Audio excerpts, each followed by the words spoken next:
Welcome to the HCI family of podcasts. We're your source for personal, professional, and organizational growth and development. We share our own original research, explore industry trends, and interview executives and thought leaders from across the globe. Join us for practitioner-oriented content around all things leadership, HR, talent management, organizational development, and change management. Maximize your personal and organizational potential with the HCI family of podcasts.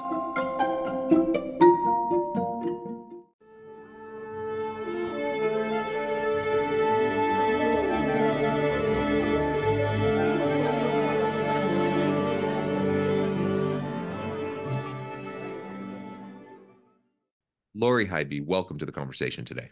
I am super excited to be here, John. Thanks for the invite. It is a pleasure to be with you. You're joining us from Wisconsin. I'm south of Salt Lake City in Utah. And today we're going to be talking about how to be a networking superhero. I want to be a superhero in my next life, and I probably can't attain that in the here and now, but I can get a little bit better at networking. And it's not something I love to do, but I know it's a necessity. And so I know I need to learn how to do it better. I think you're going to help me and help my audience to better understand that today. As we get started, I wanted to share Lori's bio with everybody. Lori Highby is a podcast host, speaker, educator, and founder of Keystone Click, a strategic digital marketing agency. Using her vast multi-industry knowledge gained from experience and education, she has the ability to see the potential of greatness within the already established good of a business. Through strategic, actionable moves, she has worked with Fortune 500 companies to help them achieve their marketing goals. Lori carries her energy and drive into her professional engagements in order to empower and educate other fellow lifelong learners. Now, I could go on, Lori, but I'm going to pause there. Anything else you would like to highlight by way of your background or personal context before we dive on in? Oh, I'm an open book, and I love lifelong learner is probably the best way to position that, but anything related to business and marketing, I love talking about that.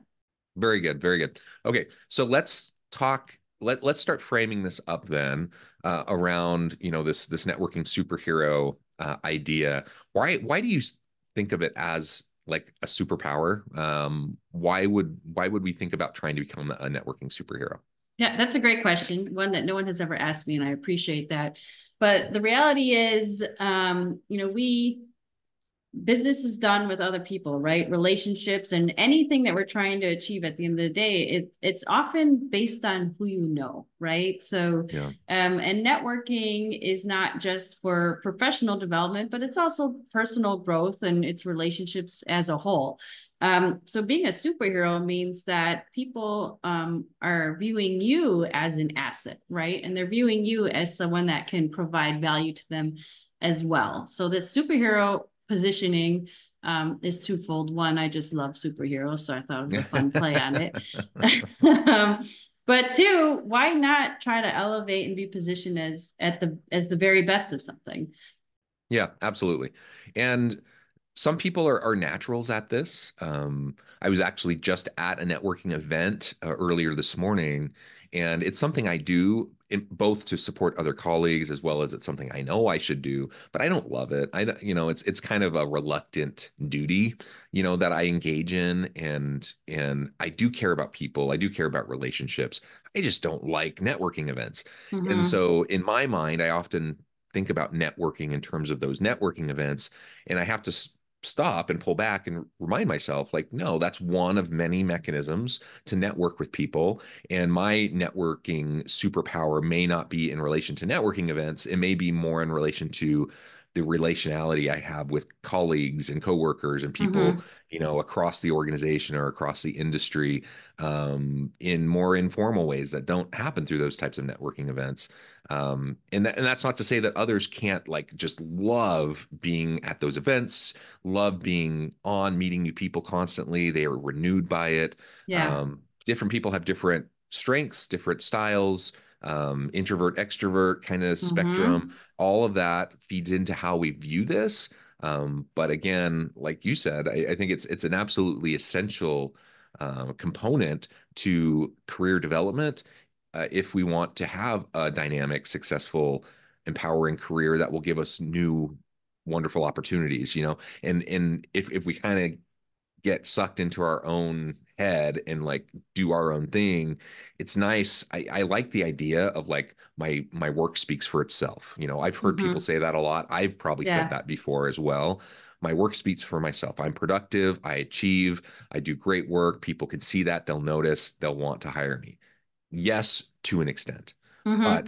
will they know about what you're doing without the network? Will there be enough um, you know, will your impact be as big as it could be without the network, Yeah. etc. So these are some of the types of things that I like to think about, and I'd love your help to explore, you know, in addition to a traditional networking event, what are some other really great ways that we can start to develop that superpower in ways that might be authentic to us Yeah, no, and I resonate with think us? that's totally great. I love that. First thing, the word that really stood out to me that you said was the mindset you have going into these networking events. And I think if you can just reframe the thought process around that instead of saying, "Oh, I'm going to another networking event," kind of gamify it a little bit, like, "Oh, I'm going to write a paper about my experience and I need to interview people." Like, so then you're just kind of changing in your head the way that you're thinking about it,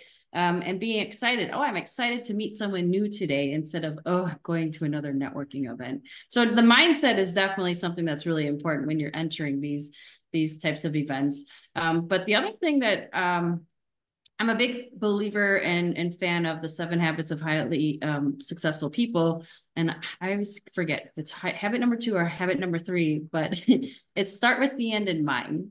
Mm, So, and what I mean by that is really getting clear on what is the goal that you're trying to achieve. And then again, if you're going into an event, being goal driven and knowing that it's because you want to grow and elevate your career, or you're trying to get some new business opportunities, or you're looking for a new strategic partner, or you're looking for someone to help you solve that problem, whatever it is.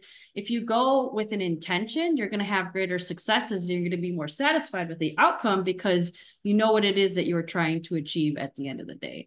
So there's so many different little tactics and tips that I can share, but just to go, you're not going to be happy with the end result because you didn't define what success was going to be by attending or participating in a very specific event. But it doesn't always have to be, you know, a structured, organized event. You could definitely take initiative to make some connections and meet new people one-on-one. So I'm a big yeah. fan and personally like more intimate settings, you know, if there's a couple people in a room as opposed to 300 people in the room. I personally get intimidated, especially if it's a group or an event where I don't know anyone. Yeah, I'm more that introvert that says like, oh, I'll just stand on the side and look for someone else that's standing on the side, then maybe I'll go start talking to them. I'm not the person that just runs up to someone and introduces myself. But there are some tactics around that too to alleviate the fear. Again, you know, gamifying it a little bit for yourself.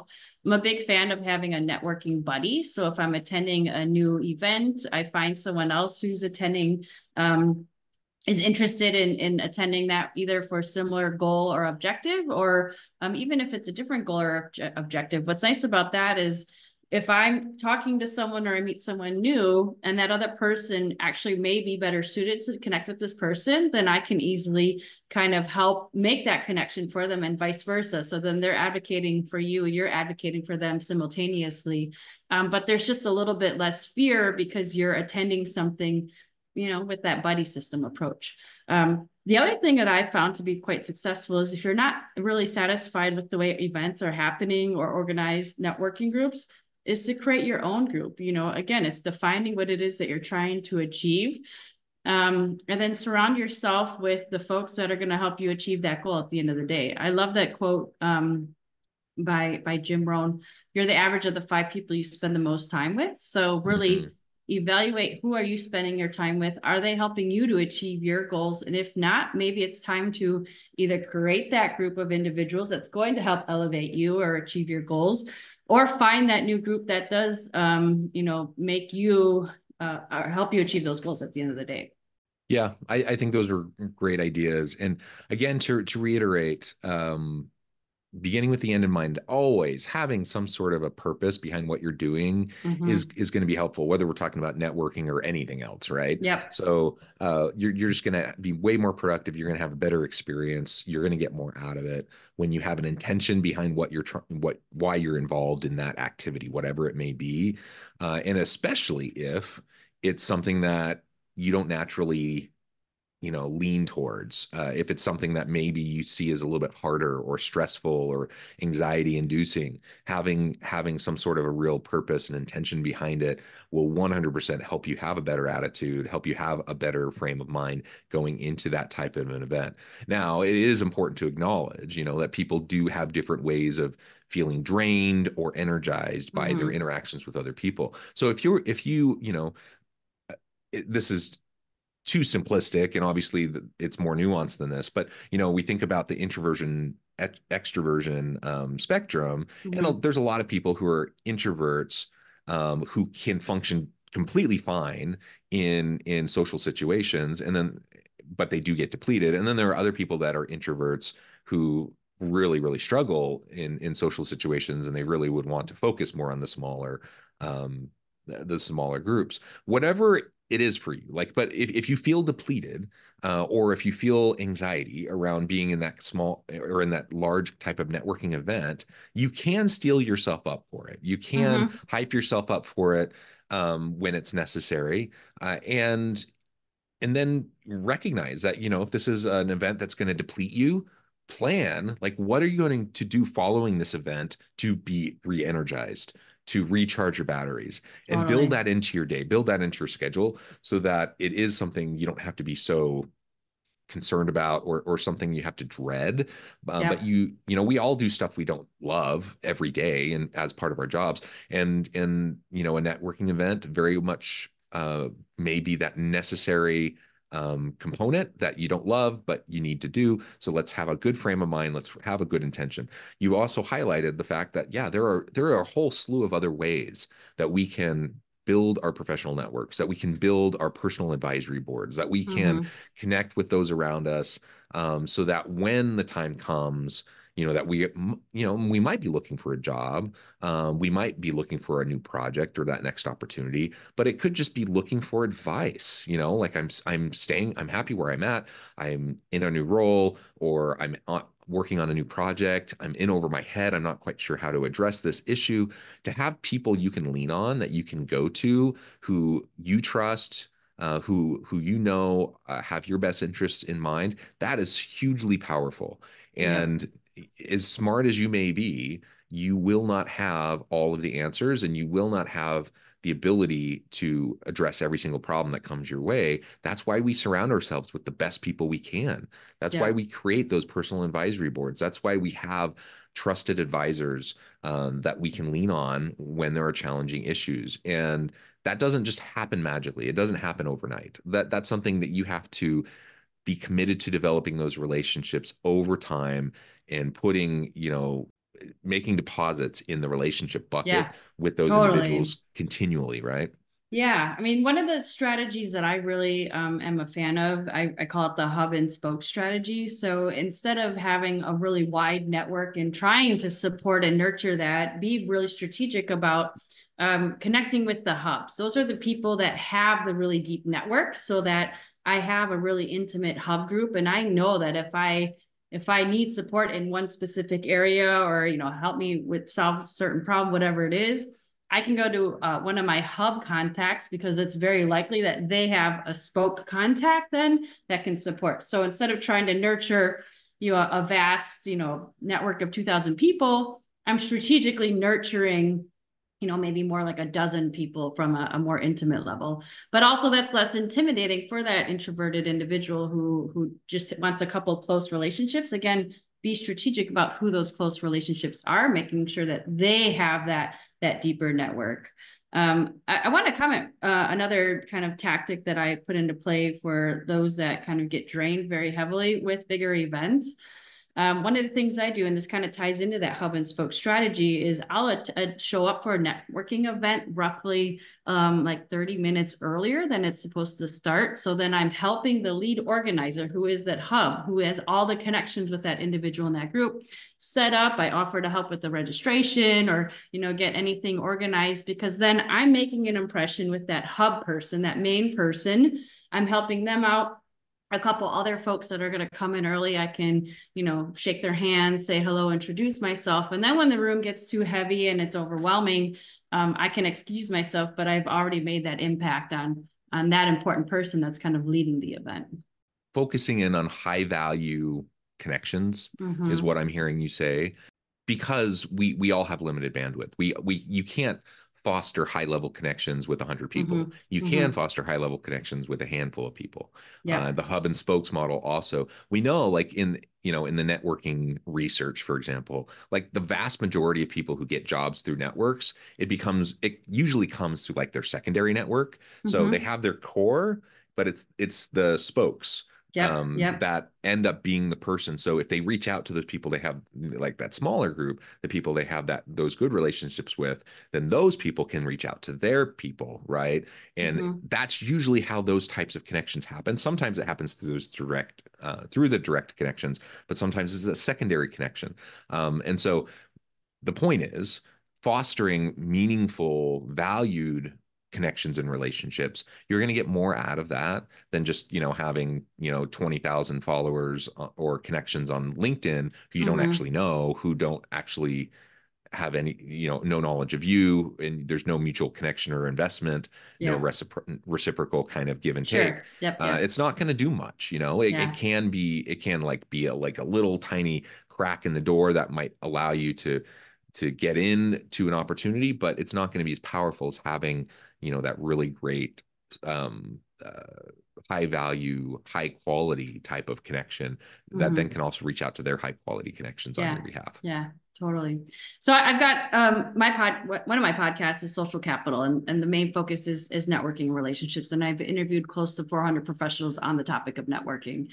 And I've kind of created what I refer to as my 3 golden rules of networking. Is that something I can share? Absolutely. Okay. So the first one is be your authentic self. At the end of the day, people can smell fake. It's obvious when you're not being authentic. And you're going to attract the people that you want to attract when you are being your authentic self. The second one is to give first. So as I mentioned, I might show up. I usually like to show up to events early to help, or if I'm meeting with someone, I'm not asking for anything right away. I'm offering what I can do to support, even if it's as simple as like, hey, I need someone to watch my dog this weekend. It doesn't have to be business related. It's something you're going out of your way to give because you're being authentic and you're showing that you genuinely care and want to build a relationship with them.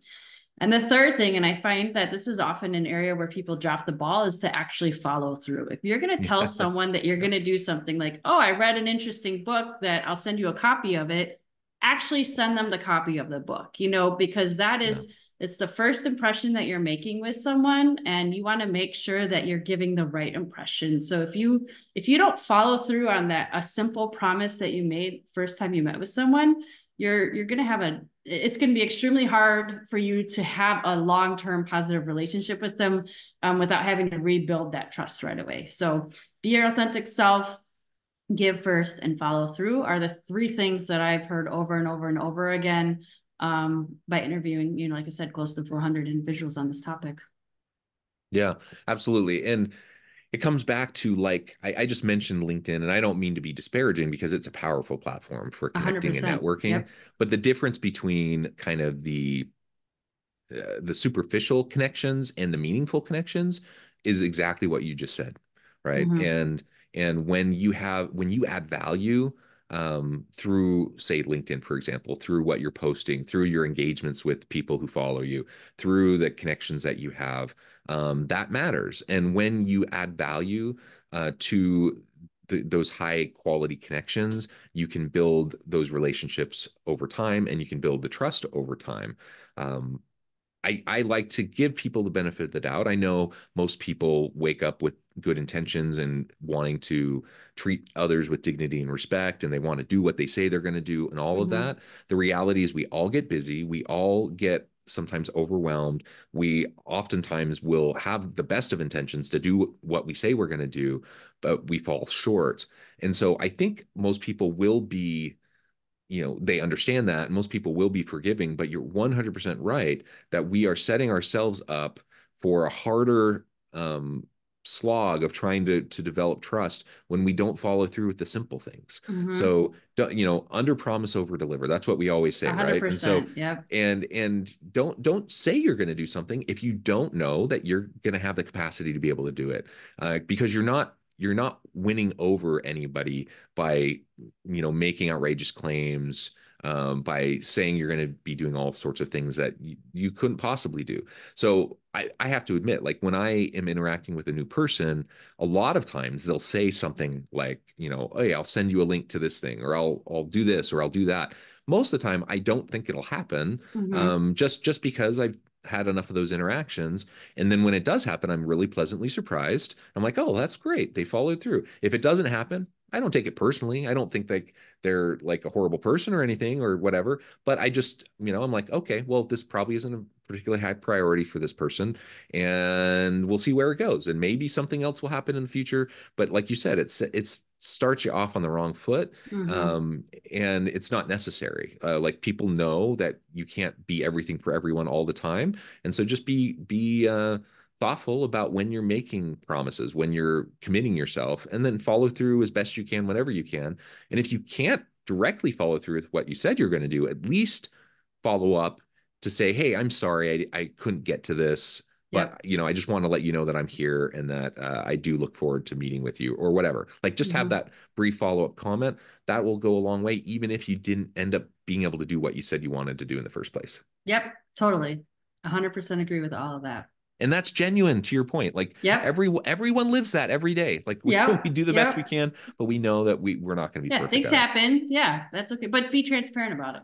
Yeah. Exactly. Yeah. Well, Lori, I know at the time I need to let you go, but before we wrap things up for today, I just wanted to give you a chance to share with the audience how they can connect with you and find out more about your work, and then give us the final word on the topic for today. Yeah. So I am very active on LinkedIn. I really put a lot of emphasis on providing value. I try to post something of value every single day. So just look for Lori Highby. Otherwise, you can check out our website at keystoneclick.com. Final tip. I would say the way you're going to stand out is to do the ordinary things extraordinarily well. Yeah, be consistent. Mm-hmm. That's the most important thing. Thank you, Lori. It's been really great to talk with you. It's been a pleasure. I encourage the audience to reach out, get connected, find out more about what Lori and her team can do for you. And as always, I hope everyone can stay healthy and safe, that you can find meaning and purpose at work each and every day. And I hope you all have a great week.